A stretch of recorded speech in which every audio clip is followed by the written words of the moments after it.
Well, this could be a neat little project. It's a nice Charango.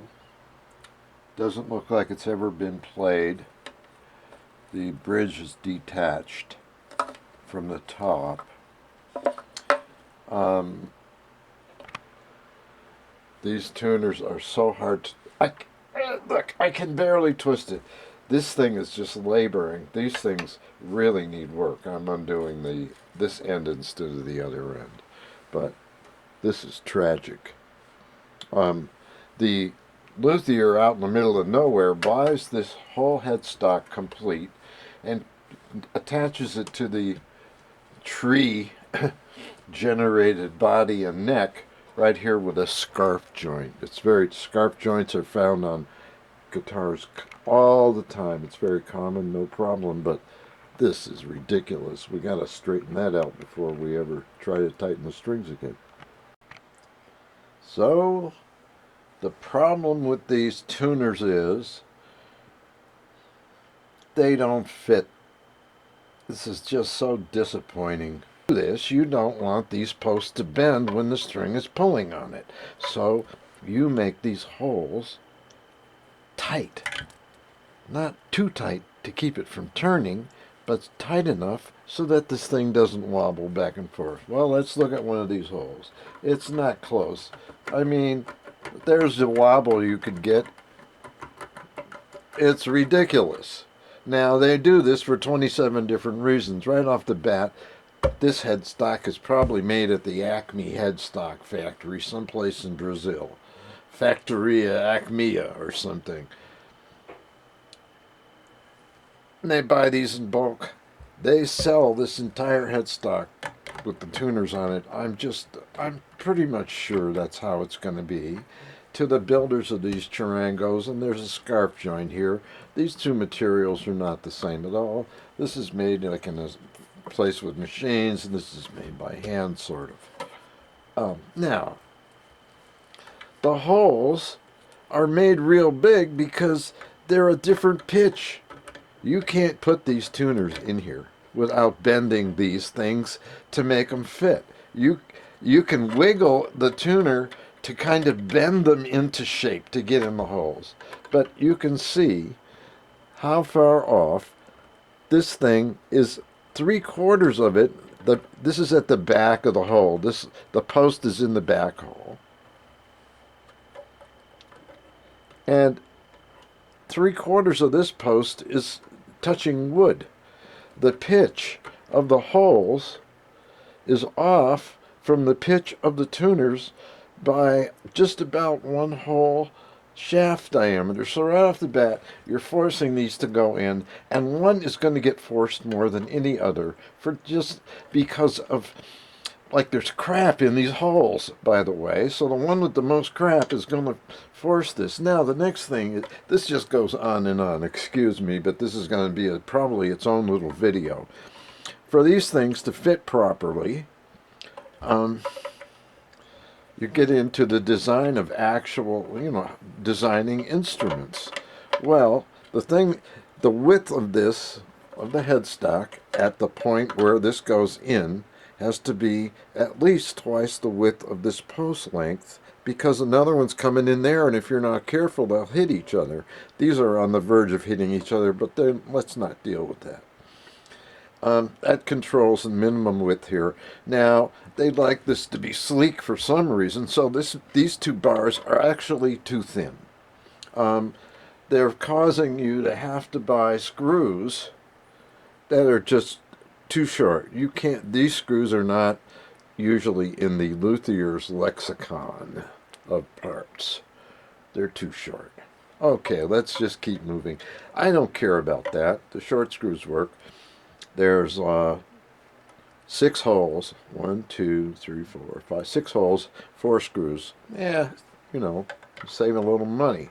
But the next thing is that the holes should be perpendicular to the surface, or they're going to cause more bending if they're the right size. But they're not. They're oversized. And they're oversized so they can kind of squeeze this stuff in, even if it doesn't really fit.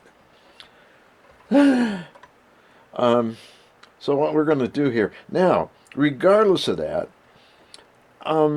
this one's pushed all the way back. So this one can sort of get in here and it's bent somewhat, but let's say we can get it to work because we're going to oil the pee-pee out of them and run this thing around and around. Because they've drilled the holes oversized, there's nothing to hold these shafts from bending. So as you tighten the string, it keeps driving this gear further into that, and it's just making things wear. It's not going to do anything. So really, on a regular guitar, the equivalent of these large holes back here are the holes where the bushings go to keep the thing from flopping around. The way these holes should have been drilled is one set should have been drilled perpendicular to this surface. Boom, boom, boom. And another set drilled zoom, zoom, zoom, zoom, zoom, zoom, zoom, zoom, perpendicular to this surface. So the holes, what you can do when you take this thing out, I don't think we can do it. Yeah, you can look right through. See, they just took one drill and went through everything. Well, the holes are so big it won't make any difference. Well, these things flop around, completely defeating the erroneous use of pressure to, oh, man. People, anyway, I'm going to be dealing with this. And going with partial solutions, partly because the strings are light gauge gut strings and all like that. Now the tuners themselves are no great shakes. They bind. If you just take the tuner, it'll bind of its own accord. Look, this. I'm an old man, but I cannot hardly turn that sucker, I'm telling you. I'm going to do this lube thing one more time. To lube one of these, you have to get lube in. Let's see if we can zoom in a little more here. Zoom. Wow. Trying to do this through the monitor. Wowie. This is the most critical place to lube, and it's hidden by the gear. If these are installed someplace, I'll keep them sort of at this angle, put a drop here, and it runs down into that place. That's one drop. Two drops at the gear, where the worm hits the sector or the spur gear, and a drop here and a drop here on these bearings. Now all the bearing surfaces are lubricated. Then it takes my thing and whirs it around enough. And this one was the one that was so bad it was pretty much stalling out the driver. So these were suffering from lack of lube and being bent simultaneously at the same time. We're probably going to plug these holes and then go through perpendicular to give these a place to rest. How I'm going to do that, I don't know yet, but we're well, you technically, I'm solving the problem right now. What I would have to do is take these apart and remove the posts so that only the plate is left, and I can use the hole there as a guide to drill the first to get to. You see what I mean? Whoa, baby. That's why they didn't do this. I mean, if they had done it correctly to begin with, none of this would have to happen. Well, I got some doweling down at the old Ace hardware store.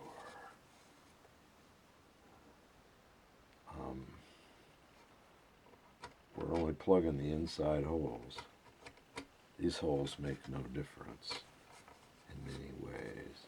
I'm rotating this, and this pencil has actually been whittled down to get close to the surface that we're marking. So I'm going to do that 1, 2, 3, 4, 5 times. Cut 5 lengths and then we'll glue them in. Wow.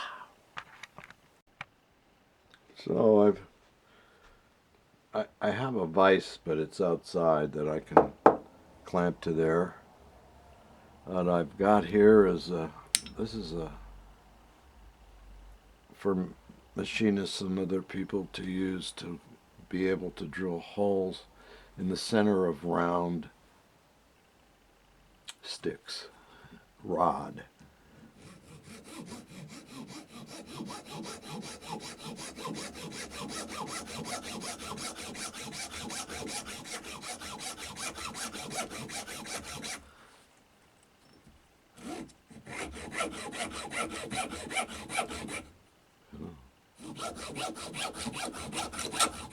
Ooh, rotate it now so you don't have to saw through the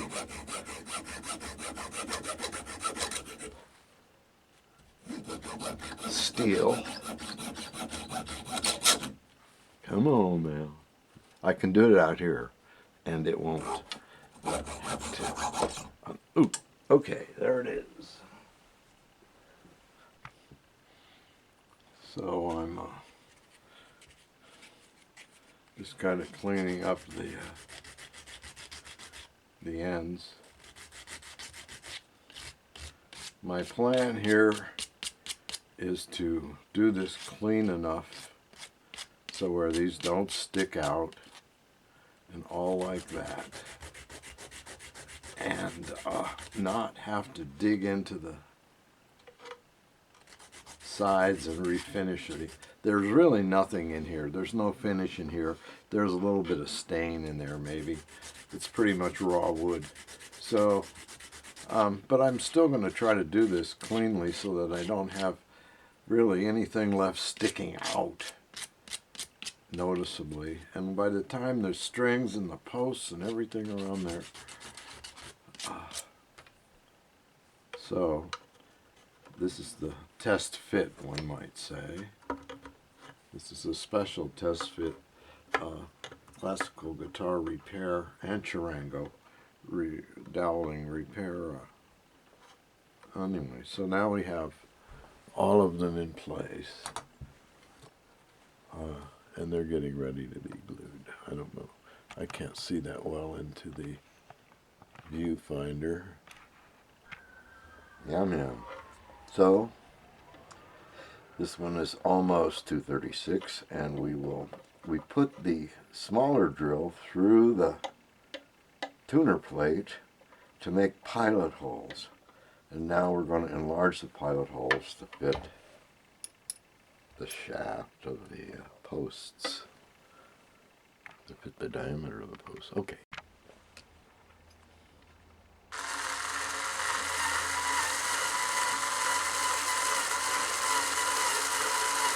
Taking my time.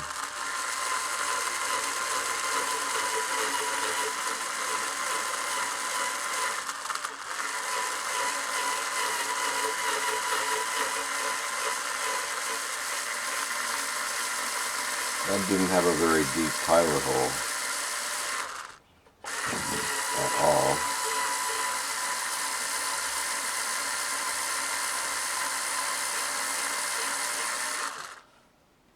Check this one. I'll have to go back and do. Things are looking up. I got a new light. It's from my storage unit. And here we are. I started this about a month ago with the object being to reglue the bridge. But when I tried to take the strings off, the tuners, some of the tuners basically wouldn't move, and if you twisted them enough to get them to move, they would probably break the button. So I had to stop and fix the tuners, and then I got involved in my own project on the front porch, which, well, bridge is back on, and it looks good. Um, now I just have to put 10 of these strings back on in the correct order. So I'll be back in about 45 minutes.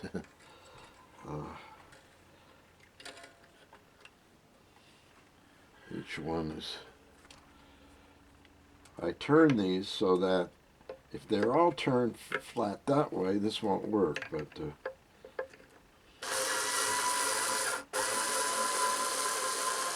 work this way. Yep, once you get the first firing on it. Now, I'm not tightening these to any degree. I'm getting them so they're not sagging, but they're really loose. And it's going to set for at least another 24 hours before I put tension on it. I glued this last night, I don't know, 10 o'clock, something like that. Oh, I also have to trim the extension here of the frets that are sticking out. I can do that simply by lifting the outside strings away. I can take care of it. Anyway, I'll be back in about 45 minutes or, 25. Anyway, I'm really surprised that this did not pull off. It must have taken a shot or something before. I don't know. Anyway, it's on there. It shows no sign of lifting or having any problems. It's probably a G chord now because we're in C instead of And then this is another chord I'd play after that. Nice major chord. This would be your E chord, sort of, and your E minor. These are the fingerings, not the actual chords played in this key. I'm just doing my fingerings. If this was your A, this would be your A minor. If this is your D again, here, D shape, this would be your D minor shape. It's a very pleasant tuning. It's like a double reentrant tuning, whatever you would, a reentrant tuning has higher strings above lower strings, but some of these are octave strings, so it's both at the same time. Anyway, I'm happy with it. It's held together and the tuners work really good. It's easy to tune. It's easy to tune, relatively speaking, anyway.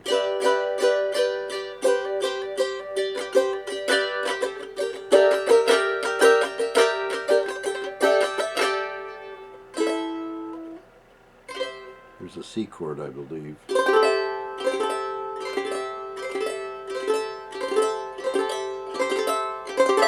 I'm not going to demo this because it's just too far off of my regular open tunings.